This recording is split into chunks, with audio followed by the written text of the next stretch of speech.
Udało mi się tam zrobić jeszcze jeden spektakl parę lat później, Noc listopadowa. Noc listopadowa od dawna za mną chodziła, bo to jest piękna idea, że nagle to powstanie, ostatnie takie powstanie antyrosyjskie, po momencie, kiedy Polska już rozpadła się i nastały zabory, jeszcze próba, armia się zbuntowała. I z wielkim skutkiem, muszę powiedzieć, w pierwszych dni tego powstania wydawało się, że powstanie ma szansę. Dlaczego upadła, jak upadła, nie wchodzę w to.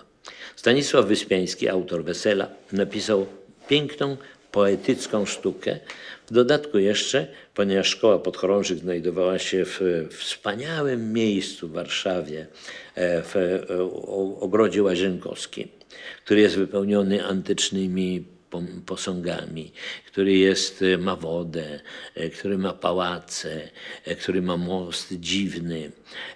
Krótko mówiąc, ta sceneria podnieciła wyobraźnię poety i umieścił tam właśnie akcję Nocy listopadowej i pokazał wszystkie te wydarzenia jednej nocy, kiedy wielkie nadzieje zrywu powstańczego kończą się właściwie jak następuje świt, gaśnie, że tak powiem, gasną te nadzieje. Piękna sztuka, poetycka. Ja najbardziej zainteresowałem się tym, że to, co mi się spodobało najbardziej w tej sztuce, to były didaskalia. To wszystko, czego życzy sobie Wyspiański, co było napisane wierszem, a czego nie ma w teatrze, dlatego że nikt tego nie mówi. To się zwraca tylko do reżysera. Pomyślałem sobie, że byłoby pięknie, żeby to jakimś sposobem wprowadzić. Może niech to ktoś recytuje pomiędzy scenami, no ale może lepiej, żeby to zaśpiewał. I tym sposobem znowu trafiłem do Zygmunta Koniecznego, który zrobił muzykę do przedstawienia Biesy.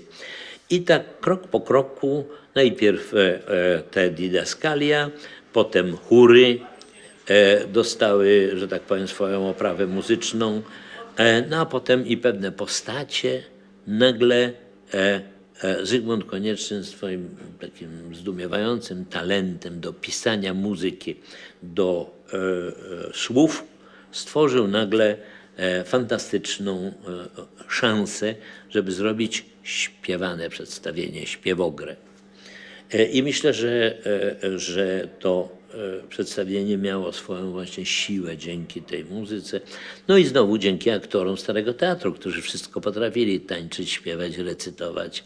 Grali tyle ról, że fantastycznie potrafili sprawdzić się i w tym zadaniu.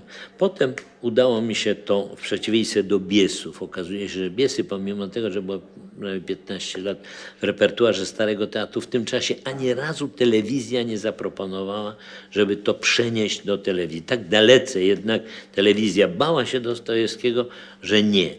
Natomiast tutaj miałem więcej szczęścia i nowo nastający prezes telewizji chciał pozyskać mnie dla tego, moje nazwisko też dla telewizji, no i zaproponował, żeby przenieść przedstawienie Teatru Starego do Łazienek, zrobić z tego rodzaj filmu muzycznego.